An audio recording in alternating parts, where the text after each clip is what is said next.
Thanks everyone for coming out here. It's just great to see a whole bunch of people here. How many of you are here just for the free copy of Probuilder afterward? A few, at least that's good. We want you to be interested in that. And how many didn't even know about that? See? We fail at the social media and such. Yeah, quickly text your friends. At the end of the talk, if you guys don't mob us, we have an exit. We've made sure we can run. But if not, we don't have a fishbowl or anything. But if you just drop us your business card, we'll go ahead and send you a copy of Probuilder, the very latest awesome beta ahead of what everyone else even has on the asset store and such, which we'll be demoing here. We're really excited to finally show that off to everybody, worlds ahead of the old one. All right. There you go. Somebody's ready. Cool. So, my name is Gabriel Williams. I'm the guy who originally, I guess, thought up Probuilder way back in the day. Built a very terrible version, but it worked. And a lot of people were really brave and picked it up. It was just a way to build geometry right in the editor and such, which didn't exist at all in Unity. You could just, create those cubes and scale them and stuff, and that just felt really painful to me, having come from Hammer and Unreal and some other things where you could do that. And then, Unity is their big thing is democratizing game development, which they do, and they make it so easy for you to do quickly and easily, but it was missing that one chunk. So I ended up creating that. Like I said, a very bad version. Did anyone use the original old versions of Probuilder by chance? One person? Is that Tim? Yes, it is. Nice to meet you, man. How's it going? So yeah, long ago, somebody tried, I sounded like. I don't blame you for giving up on the old version.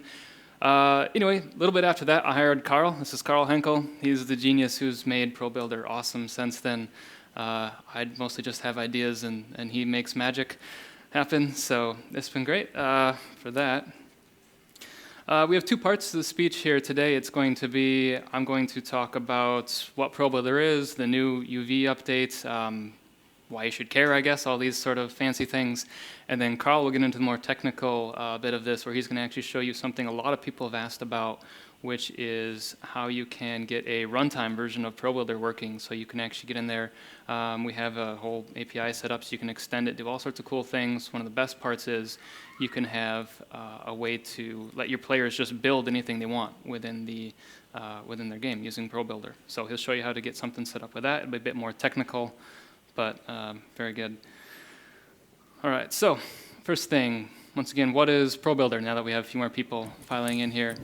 Probuilder is very simply just a way to build and texture right in the Unity editor. I talked about this just a little bit at the start here, but I really think it's core to doing any kind of game development in Unity, since you're able to instantly prototype. You can put things together right away. As soon as you have your level coming together, there's no lag. You just drop in your player or something and start moving. So that's basically what it is, build and texture, and we've built in some other extras onto that as well.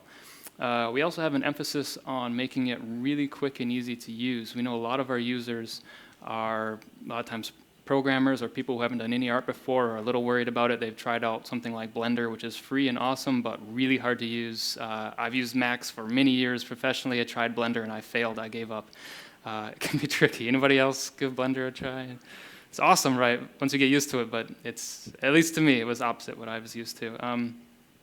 And the best thing we think about Probuilder is that we get tons of people telling us, if you look at the reviews on the asset store, it just makes level editing fun. See some nods around here that maybe see this. And that's the greatest thing that we can hear. I created this originally to do my own game development, but quickly ended up giving it out to other people and such, and good to hear that it's fun. So who uses Probuilder? We've had a lot of developers start picking it up, and it's awesome to see, so I wanted to showcase a few. Big, awesome one is Ballistic by Rumble Games has been using it. They use it to prototype the early level designs, so they can jump in and just build the basic geometry and move right along. Eon was an awesome game. You can see from this terrible screenshot, it was taken from a YouTube video because that's all there is left of it. It was canceled, unfortunately. But they were using Probuilder to also do their earlier prototyping. Gone Home did not use it. However, I recently spoke to the guy, and he told me that they are using it in their future projects. I wanted to mention that these guys do, and this game is beautiful if you've tried it out. Beautiful game. Project Next is just an awesome arena shooter coming up. They use it. Quebe 1, you can decide how to pronounce that yourself. another game using it there. Republic, I guess. That was bad. But anyway, Republic uses it, award-winning Unity game. It was great to see. If you watched in the Unity keynote, you could see just a little bit Probuilder pops up in one of their dev screens, and we had someone from our community let us know on Facebook, hey, we just found this, and we checked out, and sure enough, they did, and they were happy to speak to us about it. Scale is a really cool game that lets you, you have almost like a gravity gun type thing, like in Half-Life 2, except you can scale the world up and down and do really cool stuff with it. Somewhere is a very interesting and odd game, but it looks beautiful. They've been using that a bit for prototyping as well. And Storm United, just another big arena game coming together. Super Hot has been cool to see. I didn't realize at first at all that they use this, but they have, and they've given us a lot of feedback. It's been great. Tangiers is, anyone a fan of Thief back in the day?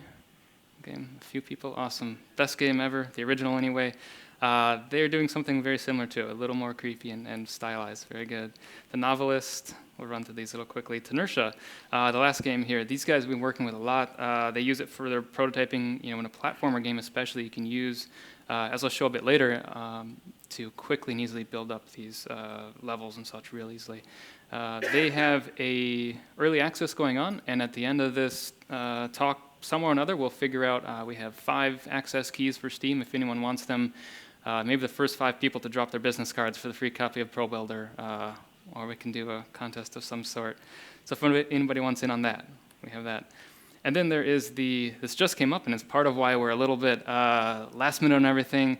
The Ultimate FPS collaboration with Photon Unity Networking, they have their brand new multiplayer kit for you to just create a multiplayer game straight up real easily, and we built a level for them, and we have it here to try out. So let me Alt-tab over to that for a second.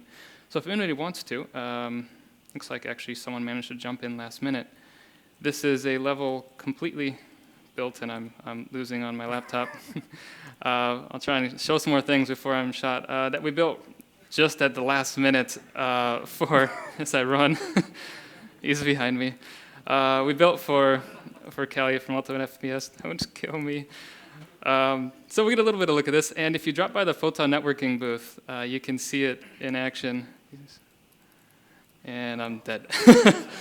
That was quick. I'll let him know. Please don't kill me. So this has, built-in chat, everything. It's you have scores, all such. You should definitely check it out. If you go down to the Photon Networking booth down there, you'll see us there. We'll have it set up on their big screen TV, hopefully. Really cool to see a level, really, truly working, especially this was just originally sort of a experimental geometric designed level, and then we decided to really quickly vamp it up into a real textured actual level and light map it, and haven't had a lot of sleep recently trying to get this ready for Unite, but I think it turned out pretty well. So that's that. Moving back to the very exciting slides. So something that I think we hear a lot of times with any kind of development, and we wanted to get into quickly before going on to hands-on demo here, is that you get speed, cost, and quality whenever you're creating something. And a big purpose of Probuilder is that you can get all 3 of those magically, seemingly. But when you're using it, you can get the speed and the cost taken care of, and then the quality actually is brought in through this. So let me move through my notes so I can get to this properly. Again, sorry guys, we're a little last minute with a lot of changes happening.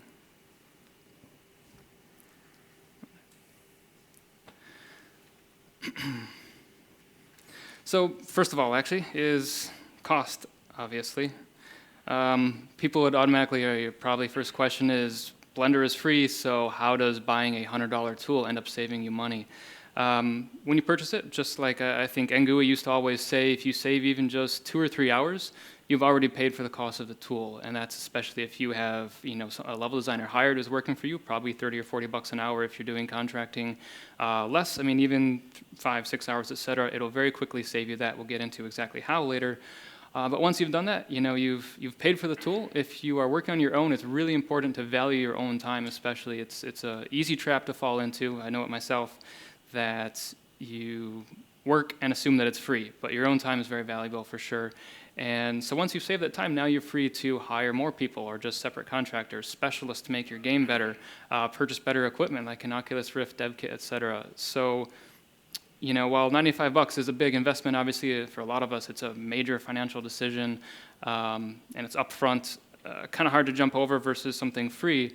I think it really will save you costs that you can then move on towards the speed area. So again, you've saved this cost. Now you can hire more people. You can get things done faster. But even just on your own, if you're prototyping and such, you can get it done instantly. You can edit that level right away. Anything you're creating just happens. So here I'm going to actually jump into the editor and show a little bit.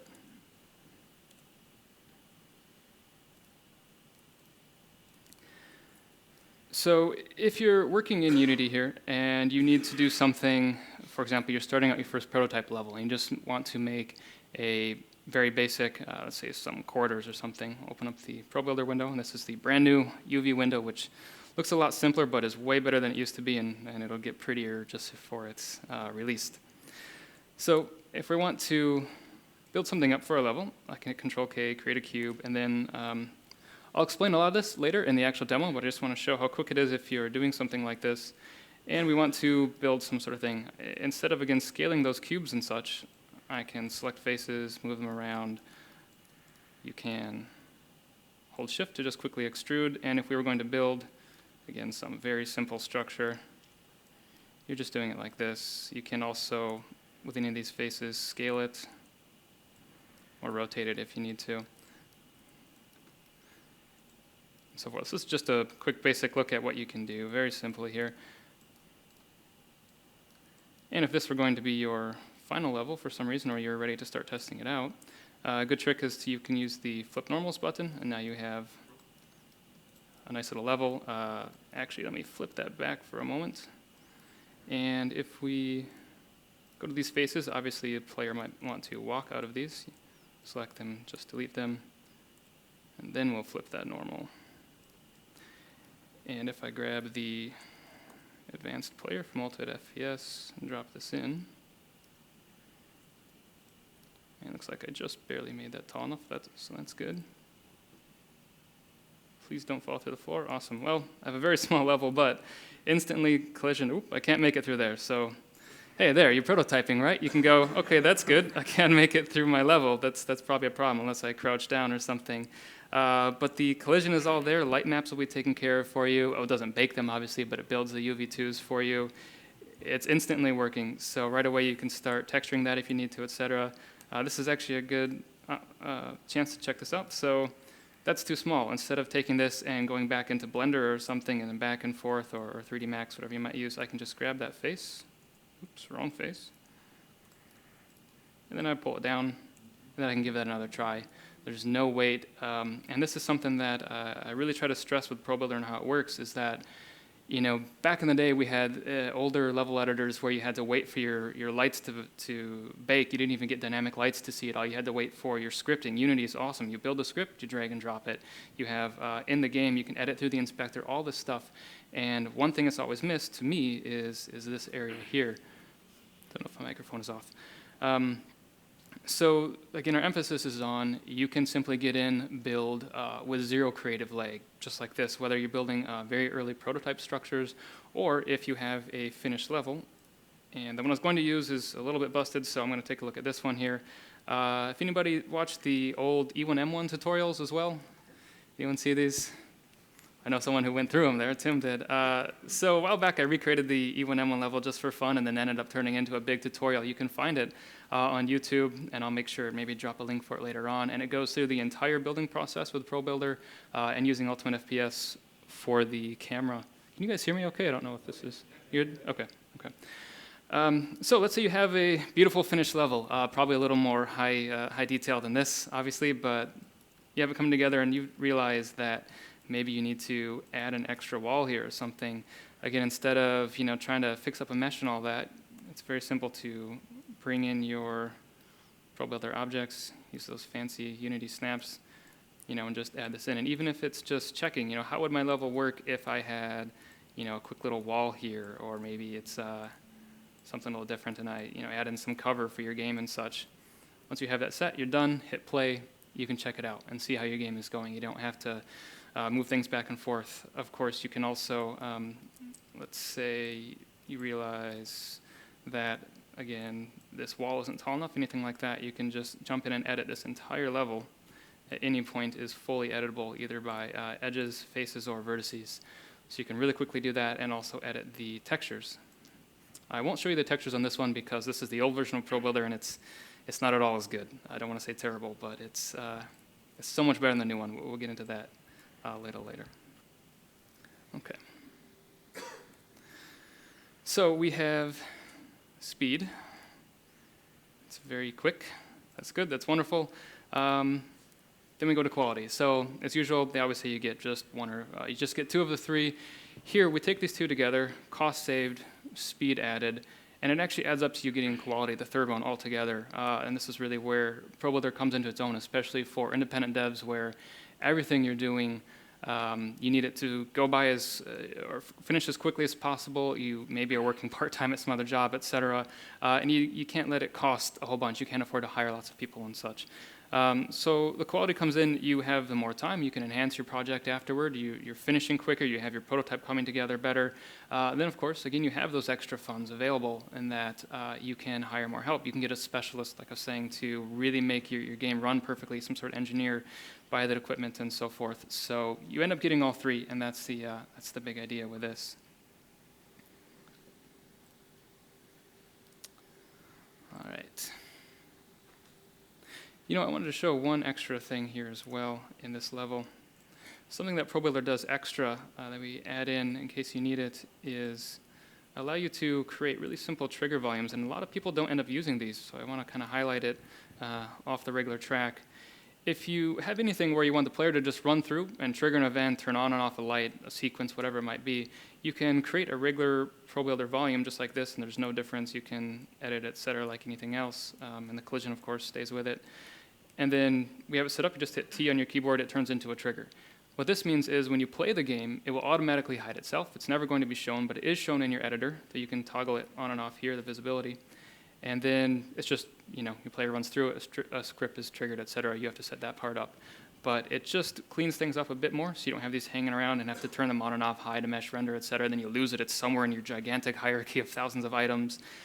We have that, and then also collision volumes. So if you need to add player clip or little ramps like this and such to make the player move up and down slopes. Some things that just make it a little easier to build your level. A lot of what we use Probuilder for and expect other people to is for level design and such. So we've tried to add in a lot of things to make that a bit easier. So let's move on from this and take a look at the actual new version of Probuilder, the 2.3 update. So at this point, just real quick, I want to ask if you guys have any questions on what I went over, and then I'm going to start getting a little bit technical and going over features and such on the actual new version. Anything come up that I should go over quickly? We're good? Okay, we'll save that for later.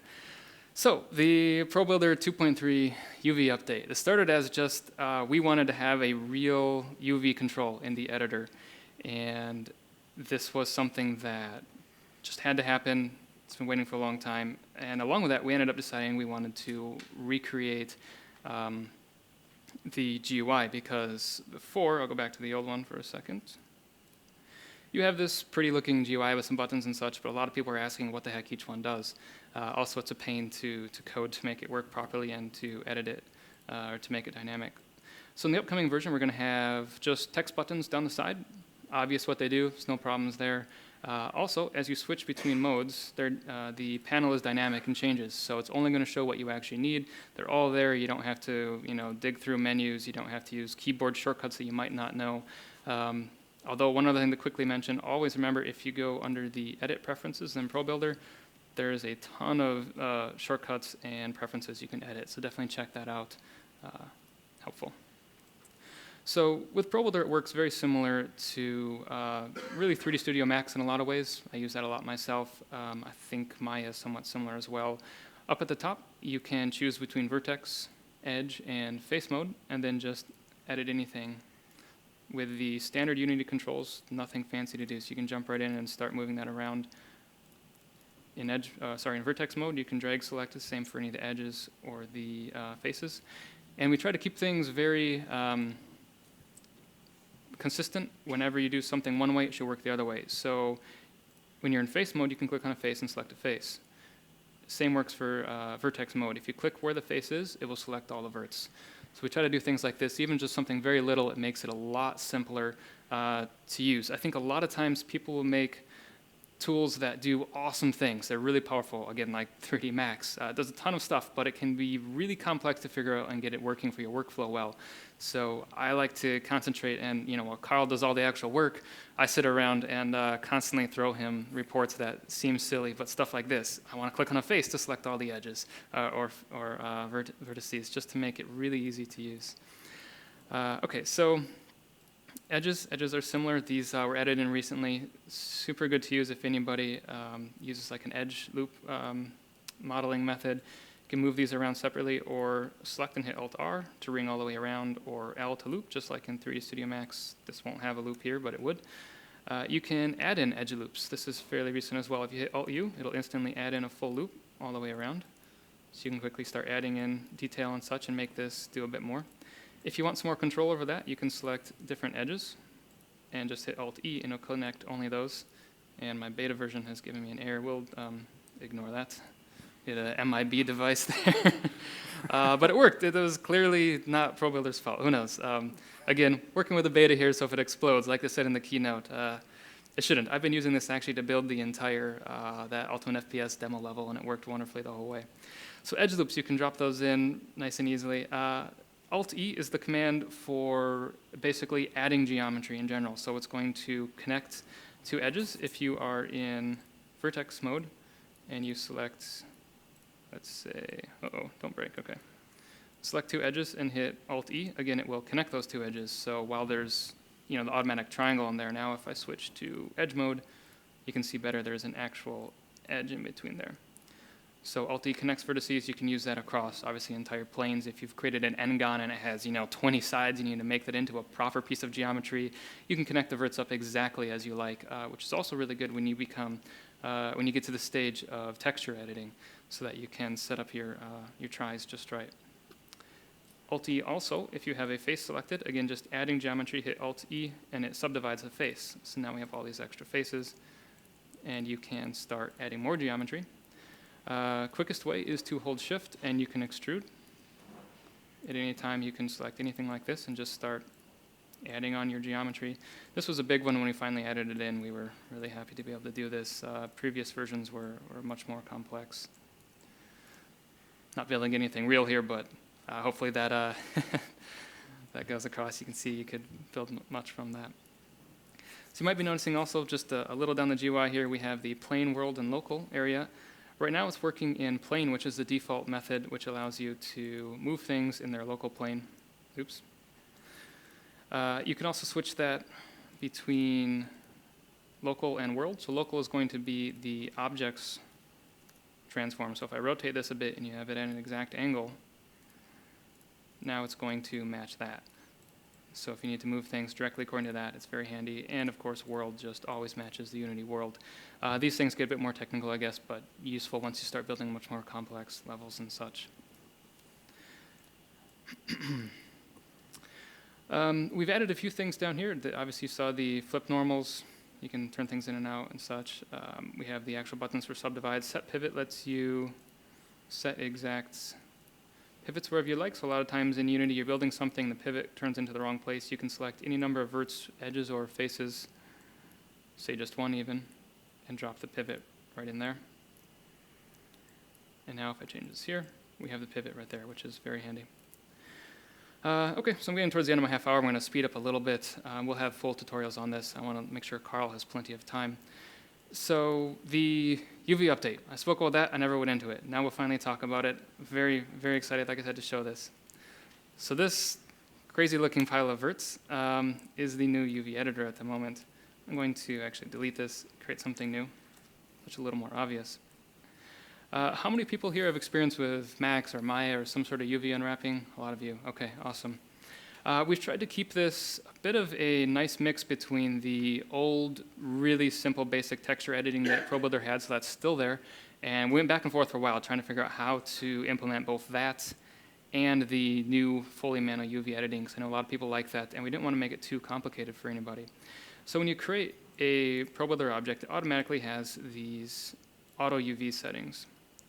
So if I'm moving this, you'll see that the UVs are tiling automatically, everything happens okay. You don't have to do a single thing. If I had an actual texture on there other than this prototype texture, you're doing nothing, it just works. But then maybe you want to get a little more complex with this and make something that has, I'll change this up a bit, some extra geometry to it, and it's not really going to work perfectly if you just use the auto UVs. So here we have the UV editor's ability to swap to manual. So if you select any face at all and just click on convert to manual, you can now edit this right in here. And it has all the standard controls. You can rotate it around, you can scale it, etc. You can also edit these UVs, of course, using the individual vertices and really skew them out and do terrible things if you want to, or proper. If it goes completely wrong, you can just select it and, select it, there we go, and just do a planar project or a box project on a whole group, and it's instantly back to where it ought to be. Maybe scale it back up or something. A big part of this is we have the new auto stitch or super stitch, we haven't decided what to name it yet, where if you have some semi-complex geometry, this is not quite, but we'll pretend it is, select any face and then just hold down Control, and as you click between the faces, as you can see on the right, it just starts building it up. So now I can select this island and move it around. So very, very quickly, you can take what would otherwise be, whoopsies, fairly simple geometry, fairly complex job, or tedious unwrapping this, maybe do a little better job than I am, and you have a fully unwrapped object. Oops, get that last one there. And there we have it. So you can, of course, edit this any way you like. If you had an actual texture, you can see it down here in the UV area. You can turn that off if it's annoying you. So you can use this to now build yourself atlases and such. So a lot of times people had asked previously, how would I take just like in Max or something, I want to build a complex object, and then I want to individually unwrap all the pieces and set it on an atlas. Now you can do that. You could do it before, but it was not easy, obviously with the old system. So you can do that. In the UV editor, you also have automatic snapping. So just like that, verts will snap to each other. You can hold Control, and it'll move on a nice grid. Lots of ways to make it really simple to move. If, say, I don't want this to snap on that area there, or I want the grid to move differently, just hold the left mouse button, and this part is actually really awesome. I love it. Bugged Karl a whole bunch until we got it working. Place it anywhere at all. It'll snap to these vertex points, like right there. I really want this to move from right there. Now if I rotate it, it's going to rotate around that point. If I scale it, it's going to scale from that point, and when I move it, it knows that is the point to snap on the grid to. This is something that I guess I'm just used to from 3D Max, and if I didn't have it, I'd go a little crazy. Have to be able to move things and such exactly as I want. Super handy. There's a lot else in here. You can, split the UVs off, so I can break that off from the group if I want to. Collapse them down into one, sew them together. Again, running a little bit out of time. I don't want to take Carlos. Go ahead. Good? Okay. We're going to some more of this. Let's talk about how this integrates with the auto mode, because that's actually something that we put a lot of thought into. Some people on the forums told us, what you have is terrible. We had originally we ended up with 3 different modes almost, the old texture mode and the material editor and the UV editor.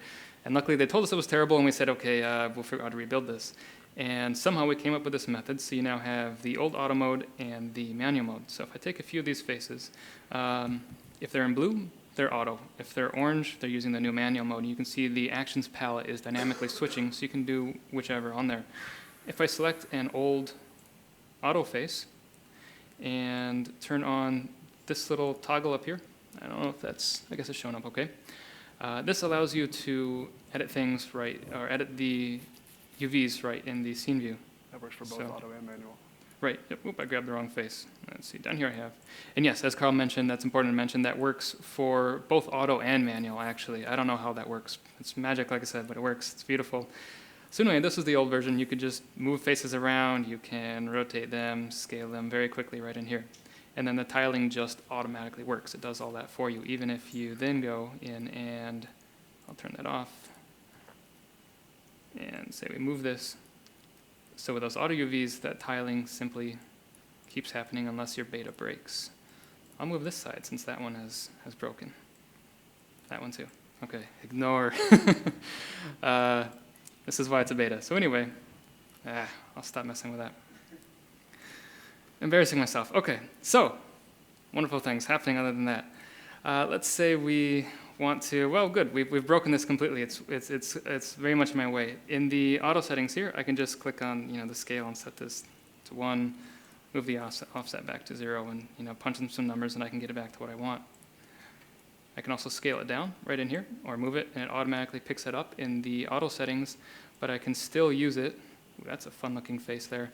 I can still use it in the with the proper auto UVs. So you can really go back and forth between full manual and auto. They both just work for the most part. Am I forgetting something? Or? No, sorry, I was writing Okay, a note cool. that was broken. Okay. So in the auto section, we also have, you can flip the UVs back and forth. You can put it in world space. We have texture groups we've left in there. People kind of like that back in the day, but it's really replaced by the new manual method with that quick auto stitching. We might remove it. You guys can tell us if you really love it. Does anyone use it here? Tim, maybe? No? Yeah, in the old version. I think we really want to push that you should not use this auto version anymore. It does a lot of things for like your basic prototyping. Boom, your UVs are instant and auto. But try to swap over to the manual. You have a lot more power, and you can really fix things up better. Okay, so let's see. If you want to take one of these and turn them into manual, convert it just like that. It'll keep its old UV settings. And again, you can start moving all these around. If you click Fit, it'll bring it right into the UV window there. I'll replanar that so it's a little better, maybe. And I think, I'll start moving over to yours. We'll have a lot more to demo on this, and if you guys have questions at the end, I just don't want to get into, going over technical, discussing every little bit and piece of this. It gets kind of boring. But just one last thing to mention, if you are working in this and you notice something isn't showing up, like I select a face, make sure that you have the same, or that you're in the object or element mode in your scene view also. So we now have both modes here, so it can be, it can double up a bit there. All right, well, I'm going to switch over to Karl before I confuse anything too much and break some more or show some more broken beta features. I hope you all really start using that manual UV editor, despite a few glitches there. Obviously, it's incredibly powerful. When I was building the level for Ultimate FPS, there were so many cases where I started to think, oh, this is going to take forever to make work. And then I had that UV editor, and boom, it just worked. I could just make things come together really quickly. So definitely use that, and let us know if you have any questions at the end. So I'm going to pull my input and send it over to Karl, who will now tell us amazing things about runtime editing. There you go. Yes. So Gabriel won't tell you the boring technical stuff, but I will. Prepare to be bored. No, this is going to be exciting, actually. I saw him messing with it. It's good. Sorry, I just purchased this new software that I'm pretty excited about, but don't know how to use yet. So let's just do this. That'll be you guys soon, right? So my talk is about extending Probuilder. I just realized we're on the wrong screen. How about that? Nope. Sorry, I promised I practiced this. Is that over there? Tech help, do you know how we get the... I got it. Oh, he's got it. It's almost. How's that? Do you see everything? Do you see my dirty laundry? Anyways, Go. I'm talking about extending Probuilder. And the first slide actually doesn't matter. It just says I'm extending Probuilder. I'd like to show you a demo first of what we've been working on the past couple days, which is something you've been asking for a lot, which is how to use Probuilder at runtime. So I finally acquiesced and built a demo. Here it is. So as you can see, you get the basic grid like you're used to in the scene view. One thing to mention quick, this, in case it's not obvious up there, this is in play mode. Like this isn't the editor. It's in the editor, but this is play mode. This is this would be your game that you could do. Because it looks really close. Yeah, sorry. That's part of the awesomeness. That was intentional too. I thought that was neat. It is. In hindsight, that was not smart. So you can drag your cubes around. all the source code will be available for you to check out to nitpick how terrible I did these things. It was really quick. But snapping works. You can move your cubes around like a normal level editor would.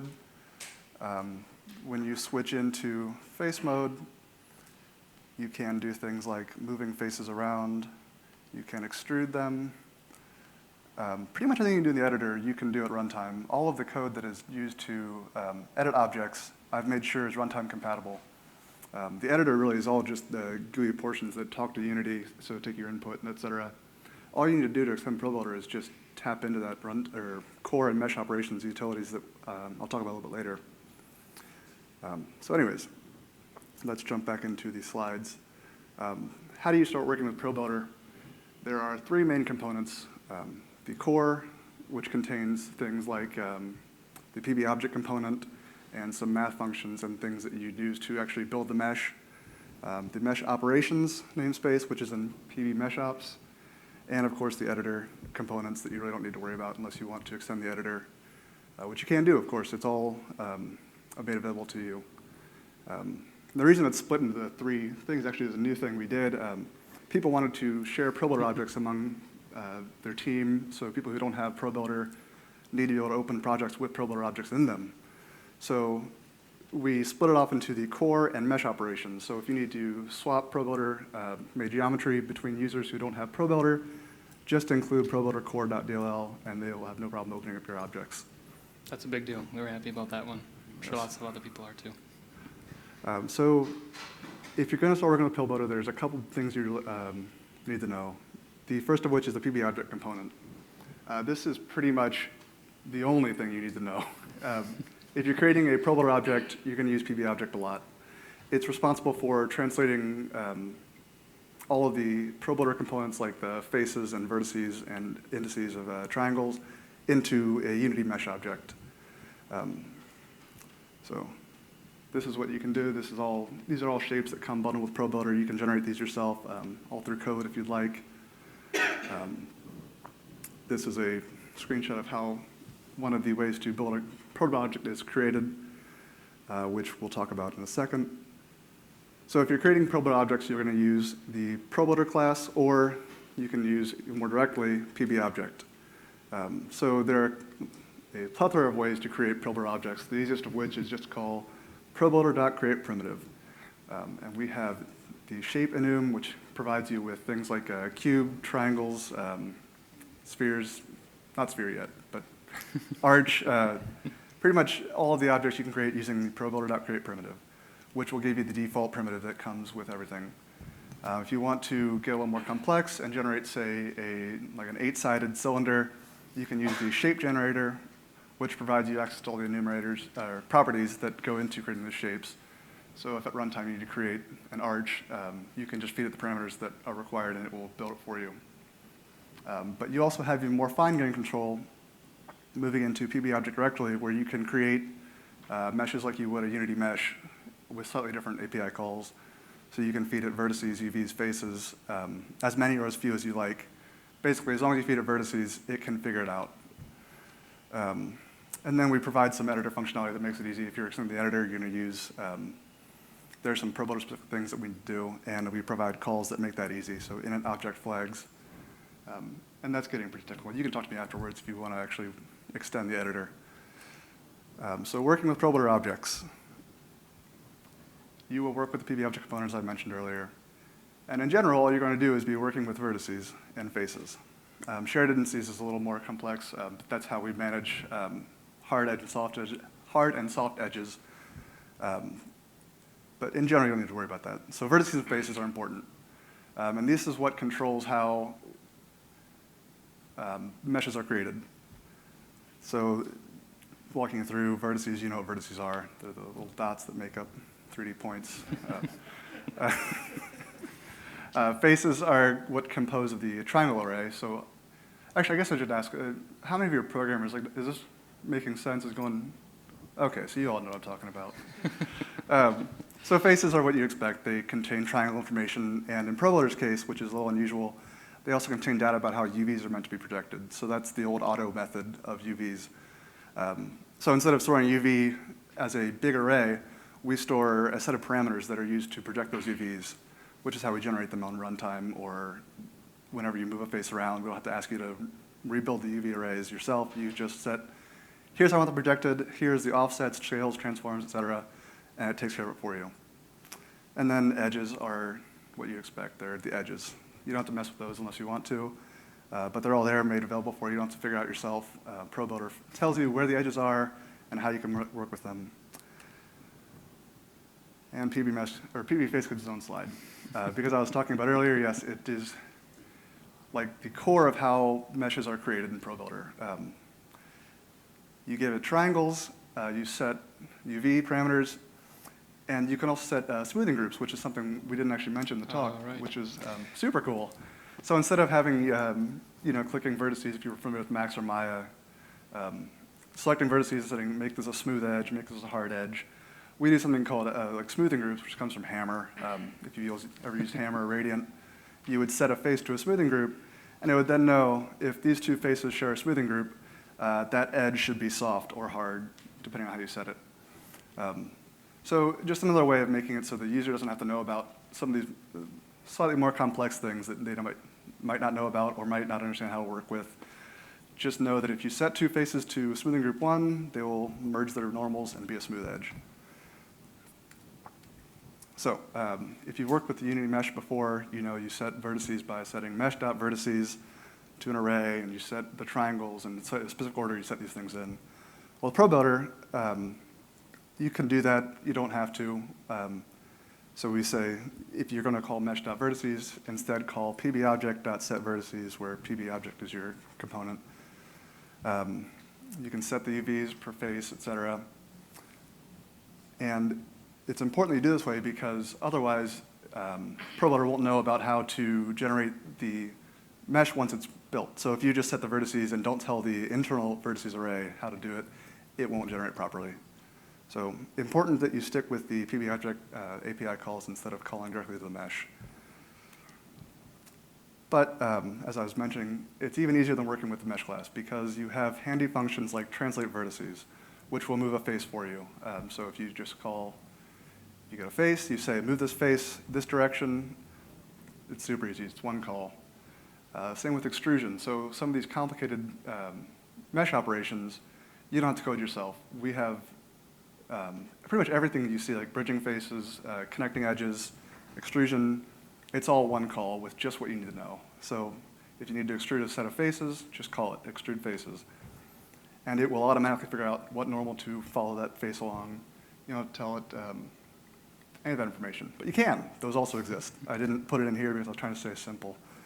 Should mention today, well, he had the demo up and he's showing, oh, this looks very cool, but I said, well, hey, you can move these cubes and you can move faces, but why not extrude?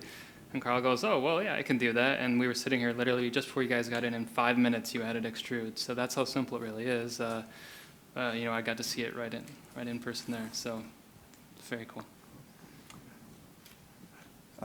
And again, feel free to stop me if I say something that doesn't sound right, or if I'm going too slow, let me know. So a quick note on UVs. We talked on this earlier. If you're going to work with Probuilder, you need to know that there are two different UV systems. The auto, which you're familiar with, and manual, which is the new one. All that is a flag, and again, the PB face object. You toggle that, you can mess with UVs all you want. You can discard the UV parameters. It's all flexible, and it's all made right there so you can use it. And again, get on the forums, get at me. I try to be on there all the time. I answer questions. I'm more than happy if you want to extend Probuilder to help you out, because that means value for us. Definitely, yeah. So some things you probably want to do if you're working with Probuilder, and this is just my guess. I don't know what you actually want to do. So in general, the way you'll work with Probuilder objects is you will call some set of vertices, some operation like extrude, and you'll call toMesh, which is what is responsible for sorting all those faces. So every face is a material. It knows to sort all those faces into a single submesh and do that for you. That's what toMesh does. And a node draw is something we didn't talk about, but that's another old Hammer feature. If you set a face to node draw, it will be automatically removed from your game at runtime, so there's less triangles to worry about. Refresh is what rebuilds the normals, auto UVs, tangents, etc. Again, things you don't have to worry about. You don't have to do the whole tangent meth, which is a real pain. Generate UV2s, another thing we talked about. Probuilder takes care of generating UV2 channels for you, and this is how you do it. So here's some example code that I wanted to just prove to you how simple it is to use these calls. You get a component like you normally would. To get an edge ring, all you need to do is call the get edge ring and feed it a face with the edge, and it will give it to you. Likewise, connect edges, which is a complex geometric operation, is a single call. I can only think of so many ways to say it's simple. It's simple. So non-component stuff. So there's a lot of things Probuilder also provides that make it easier to work with Probuilder objects and other things in general, but a lot of these are strict to Probuilder. But PBMath is one, which is a lot of geometric and trigonometric trig operations. So things you'll use a lot, like getting a face normal is super easy. There's like a million overloads for it. Getting a point on a sphere, et cetera. I don't need to tell you all the methods. You can look, all the source code's there. It's free. It comes packaged with the package if you feel like digging around in it. I try to comment. I have been trying harder lately. Again, forums. Check those out. PBUtil provides things like you need to get all the Probuilder object components out of a big array. Get components makes that super easy. A lot of times you want to operate on a set of vertices. You can just feed it these indices with values with indices, and it gives you back just those vertices. Two-formatted string is one I use a lot. It will take an array and give you a nice string with the whole array and a delimiter and things that make life simple. And those are all available, and I don't see people using them a lot. I think you should. I use them a ton. And check out the source, as I mentioned. It's all there. All right, so we're to the questions portion. What do you guys have? One right away. Have you guys thought about talking with Unity to get this actually incorporated into Unity itself? It's come across our mind, and apparently there was a question today. Someone said, hey, so when's Unity going to do this? Oh, is that you? Okay. I agree with you, but I think that this is Unity does a lot of stuff that is quite this scenario that is really missing something. And I would love to see this incorporated into Unity itself. For sure. I mean, there's been other things in the past, like things like like game draw and things like that, but this is the first thing I've seen that is really it works. It's Thanks. robust, and it's amazing, and I think it should be part of the game. So. Thanks. That's great to hear. We would love to in some way, if possible. Obviously, I can't even imagine, Karl, I know when I started on this, it was just black box digging and trying to extend a game engine to be a 3D modeling package, which is kind of crazy. So that's why my version really didn't do that so much, just hacked it in. Karl's done a lot more, but obviously if we had access to being within Unity in some way, or at least some better support, mention it to him. We'd love to be able to do something, even if it's just halfway, for sure. Yeah. Thanks. Back there? I've only used Prototype, so might be different. Mm-hmm. I've had a lot of difficulty using prefabs with the objects. I'm wondering if that's something that is has been addressed or is different in Probuilder? Yeah, check out the beta. Prefab support was terrible, and I don't think we updated Prototype in a little while. So it gets better. Sorry. Yeah. Prefabs have always been a little tricky just because of the way Probuilder doesn't, as far as I understand, store the meshes right there. When obviously in the project folder and such, they're not right there. So it's a bit different, but yeah, I've been using those a lot. Again, in the actually, I could bring it up and show it maybe if we have time at the very end. In that big level for Ultimate FPS, prefabs were huge in it. I mean, all sorts of things in there are prefabs. So each of the individual lights are all made in Probuilder. A lot of those chunks for the elevator and such, it's all Probuilder prefabs. So they work for sure. Before we had some issues. We'll double check with Prototype. To mention that to everyone else quick, and I'll get to your question in the back. I'm sorry, I saw that. Prototype, in case Probuilder $95, you don't even necessarily need all that power, or you just want to jump right in. Prototype, $15 and lets you do pretty much everything except the complex mesh editing stuff. So you can, if you go to procore3d.com, there'll be a link that'll show you the comparison. It's just sort of a feature list. But it's a good way to give it a try, and we're happy to do upgrades for people if you buy one, you want to jump to the other. Okay, you had a question? This might be a dumb question.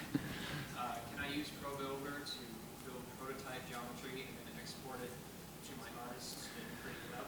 Awesome question. I should have mentioned that. Yes. Again, I did a lot of that when I was working on the level for that museum level. Tons of times, I build it, and then I realized I got to take this into 3D Max and really detail it out. Or you want to ZBrush, you want to sculpt around it.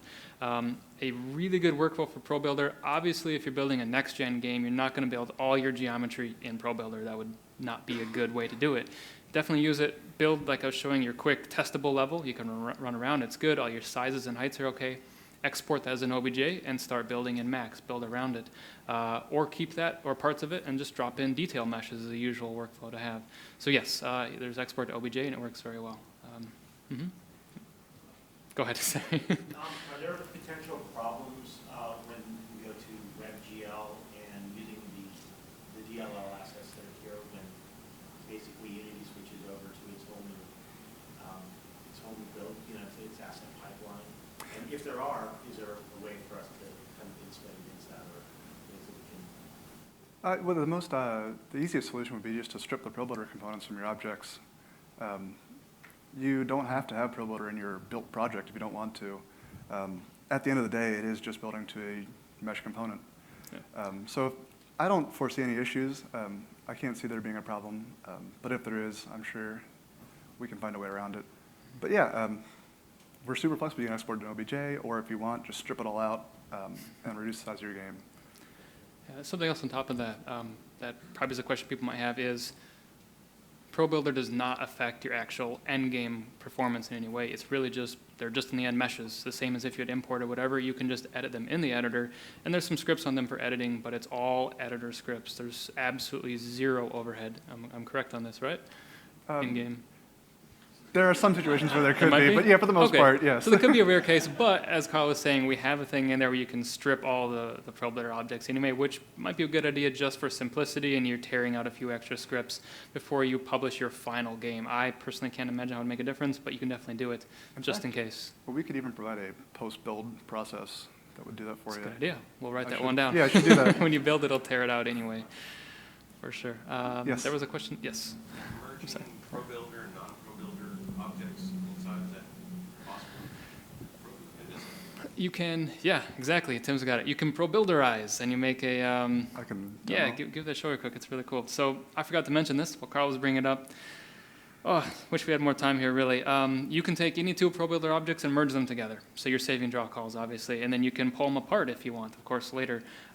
You cannot merge a non-Probuilder object with a Probuilder object. In fact, Probuilder can only edit its own objects. However, you can select an imported mesh and hit Probuilderize, as Karl has just, did you already do it there? Mm-hmm. Yep. And then it turns into a Probuilder object, and now you can edit it just like anything else.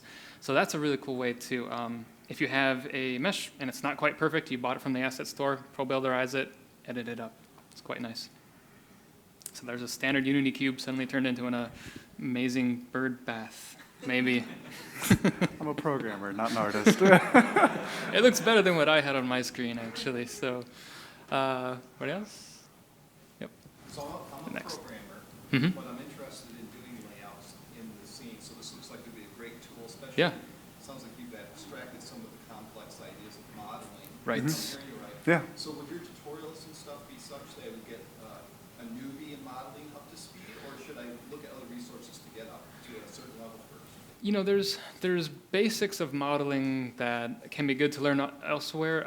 Like, don't have too many polygons, obviously. Try not to have n-gons. You want them to be quads and tris. The basic things. But in general, you're pretty safe with Probuilder just to start working and learn it. And we do have, especially that E1M1 tutorial from Doom, we've had a lot of brand new people jump into it and say, wow, this was great. They actually told me I need to do another one even more in depth for some of them. But a lot of them, Tim, you went entirely through it, right? Okay, cool. One of the things, speaking from experience as not an artist, I am entirely a coder, and Probuilder, if you watch the tutorials that Gabriel's done, you'll get a good handle on the core functionality. You can watch Blender tutorials, get an idea of how to manipulate geometry or even 3ds Max Maya stuff. All the fundamentals are the same. I'm more confident now in my 3D modeling skills with Probuilder than I was at the start through a lot of experimentation. And I've taken end product levels that I've done for prototype projects I've done for work that somebody said, oh, this will take an artist, you know, an entire day to lay out this level and get it, you know, roughly textured for you. I built the end product in a day by myself with light mapping and all that stuff done because Probuilder allows you to iterate that fast. Cool. Thanks, Tim. Good to know. Who are we missing here? Yep. I'm not sure quite as the step what you're going through. Is there an element select mode in addition to like face and edges? Or We don't have an element yet, right? And that's actually something we were trying to determine whether we should call, you know, we have, and if you're Maya or Max, you know, sub-object or element. Element in Maya is vert, edge, face, etc. And Max element means the kind of like the island. We hope to implement that in the future because it is handy to be able to select the whole thing. You can get around it in some ways. You can just double-click on an object, you select the entire object, but it's not the element. Oh, we really need more time here. We got 4 minutes. As Karl is showing here, I want to go over this real fast. You can create all sorts of cool shapes like arches, the regular cube, you can set it up. You can, what else we got in there? Prisms and domes, pipes. And you have the procedural, you know, you can set in the exact number of cuts and the height and the depth and all sorts of cool stuff, just like primitives in Max or Maya, because that's really helpful. Yep, and then smoothing groups, I don't know if I have time. I'll try to go to questions actually more than that. So anything else?